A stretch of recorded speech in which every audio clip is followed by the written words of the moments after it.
Estar con nosotros, como siempre, un placer platicar contigo. Bienvenido. Muchas gracias, muy buenas noches. Buenas noches. ¿Cómo ves al presidente? Dice que no hay médicos y mucho menos especialistas en territorio mexicano. ¿Es así?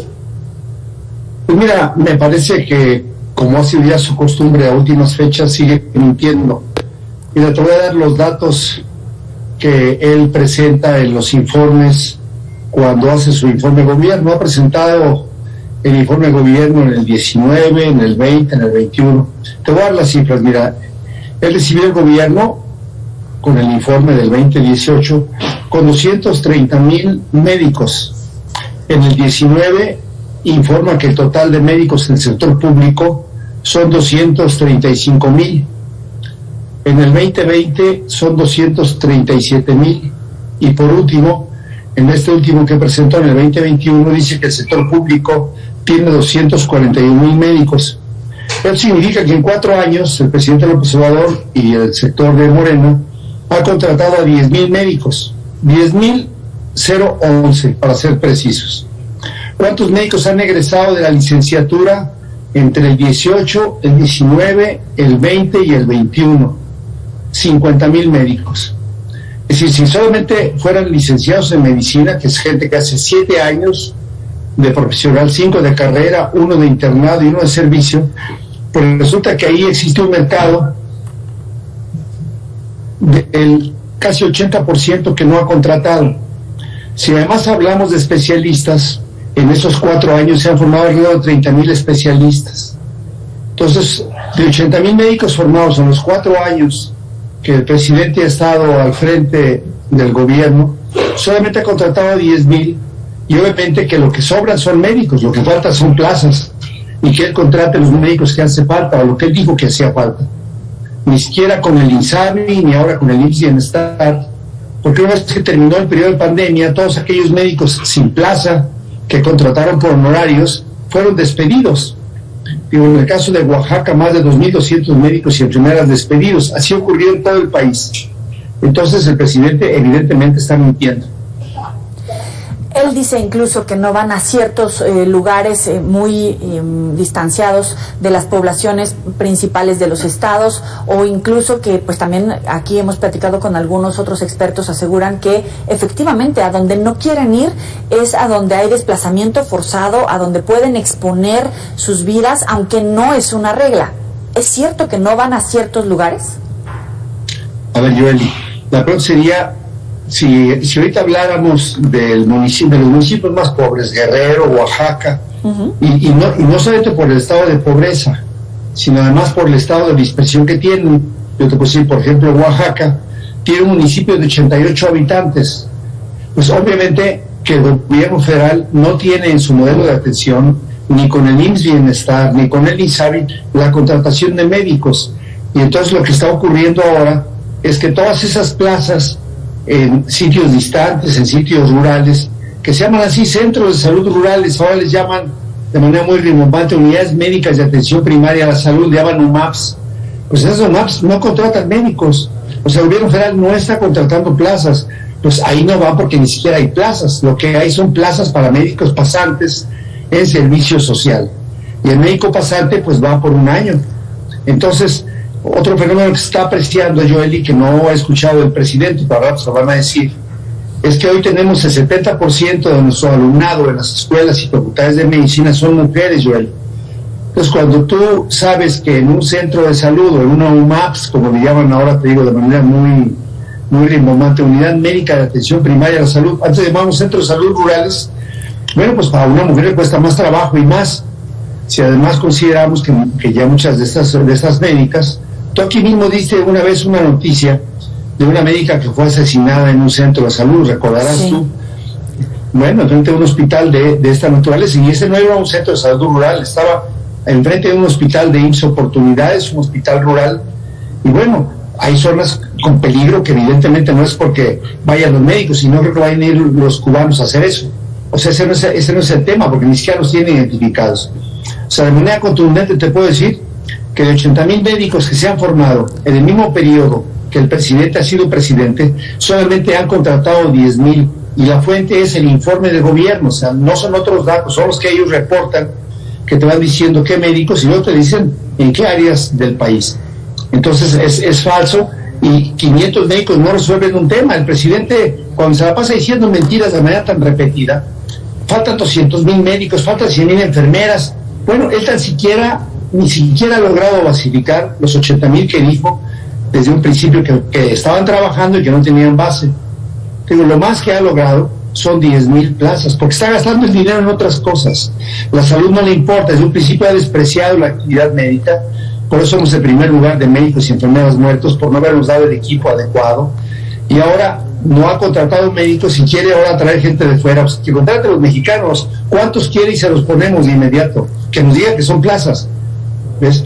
Ahora, la orografía es muy diferente. Mira, por ejemplo, en Oaxaca, Yudeli, como pasa en muchos lugares de este país, hay comunidades muy dispersas. Seguimos teniendo en algunos estados casi el 40% de población rural, y en comunidades, pues que para que el modelo de atención funcione debe haber por lo menos 3,000 habitantes alrededor de una zona. Bueno, muchos se mueven en camionetas. Tú pones una camioneta, se llama programa de ampliación de cobertura, tú va un médico, una enfermera y van girando por las comunidades a lo largo de 15 días.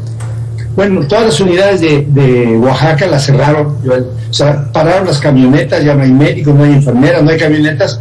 Pues la gente más pobre es la que está quedando sin atención, Jordi, es lo que está ocurriendo. Héctor, aquí lo importante es que estamos hablando de la salud de los mexicanos. No es solamente un problema del sector de los médicos, de los doctores, contra el gobierno federal. El chiste es que toda la población mexicana quedamos en medio, y le dabas el clavo hace un momento cuando decías, lo que importa es la salud. Y parece que al gobierno no le importa. Te pregunto, ¿los médicos cubanos que vinieron tenían la especialización requerida, la certificación requerida para asegurar un tratamiento que pudiera garantizar la vida, la salud de los mexicanos? Porque viene otro grupo con estas circunstancias. Mira, la verdad es que no se sabe, porque nunca dieron la lista, y la única lista que dieron supuestamente el gobierno de la Ciudad de México con Claudia Sheinbaum, a la cual, por cierto, ya viste que se le cayó el trenecito y no le gustan las auditorías, pues tampoco nos dieron la posibilidad de poder verificar si estos médicos son capaces o no.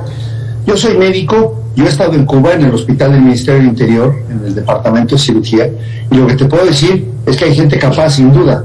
Los que vienen para acá, probablemente también, lo que te puedo decir de esos hospitales es que su tecnología pues no es la mejor. Entonces, llegar a México, llegar a una terapia intensiva y ver el equipo que tienen los mexicanos, pues evidentemente no están capaces. Y efectivamente la preocupación central debe ser el derecho a la protección de la salud. Los médicos deben ser atendidos con calidad, con medicamentos, con equipos y con médicos competentes.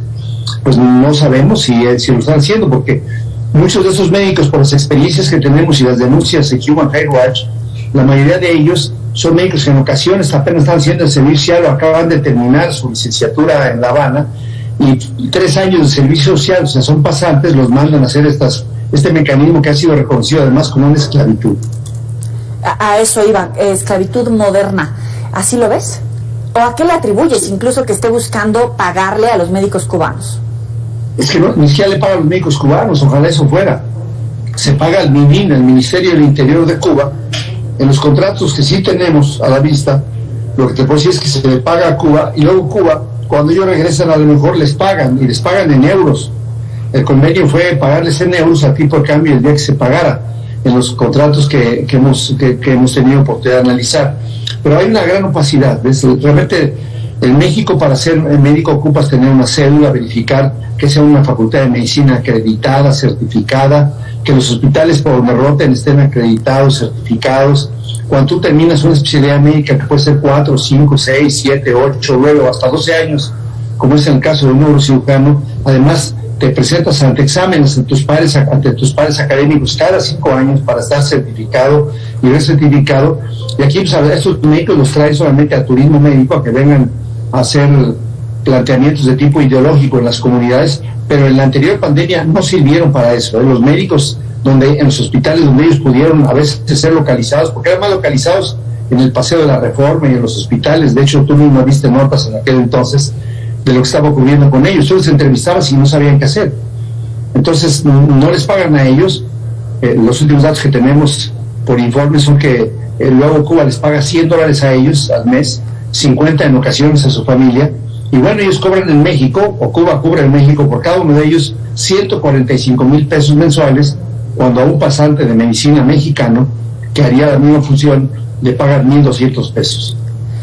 ¿Tienes algún caso registrado de estas actividades de las que desarrollaron los médicos cubanos? Decías, vienen a hacer planteamientos ideológicos en las comunidades.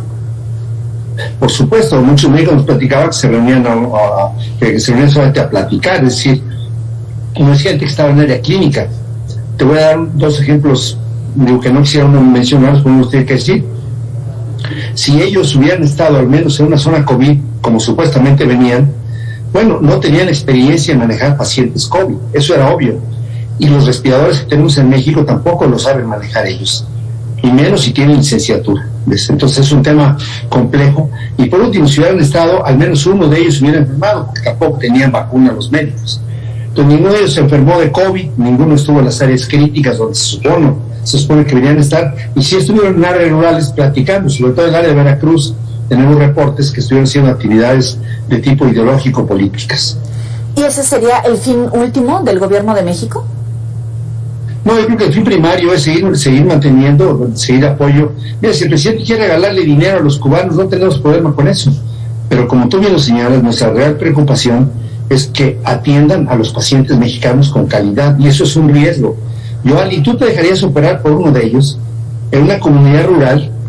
O sea, ahora las comunidades más pobres, en vez de ser atendidos por medios de calidad, por médicos con calidad, van a ser atendidos por gente que ni siquiera conocemos, si han hecho medicina, si tienen la experiencia, porque en esos centros donde dice el presidente que no van, en esos centros tampoco hay hospitales, tampoco hay ni siquiera unidades de primarias de salud. Yo en mi residencia, último año de residencia, en 1984, entre 83 y 84, yo estuve 3 meses en un hospital del IMSS Bienestar en una zona de Jalisco, donde estaba el ginecobstetra, estaba un anestesiólogo y un servidor tuyo. Éramos los únicos especialistas que todavía no terminábamos la especialidad, pero nos tocaba intervenir a esos tipos de pacientes. Pero ya habíamos tenido 4 años previos de la especialidad, y ahí íbamos a hacer 4 meses de servicio social como especialistas durante el mismo proceso de la especialidad. Es bueno conocer tu punto de vista como médico, también en el ámbito legislativo, estos planteamientos que le haces al auditorio precisamente sobre la importancia, porque estamos hablando de la salud de los mexicanos. Héctor, como siempre, un gusto platicar contigo. Joel, y último detalle, ahora imagínate, quieren además poner la vacuna, una vacuna que no está aprobada ni en fase 3, ni por la OPS, ni por nadie, para vacunar a nuestros niños. ¿Qué no basta ya tantos niños muertos por falta de medicamentos, tantos niños muertos por falta de vacuna, el desprecio por no tener la atención adecuada para niños que tienen enfermedades huérfanas como el síndrome de Moggio, que son más de 300 niños en México y que no les da atención, y todavía quiere llegar a vacunarlos con algo que ni siquiera es efectivo? Eso se llama negligencia criminal, Joel, y no hay otra palabra. Nos quedamos con ese apunte, como siempre, muy valioso. Buenas noches para ti. Gracias, Joel, buenas noches. Buenas noches. Vamos a hacer una muy breve pausa, no sin antes recordarle que puede recuperar estas y otras entrevistas en nuestras redes sociales. Ya volvemos.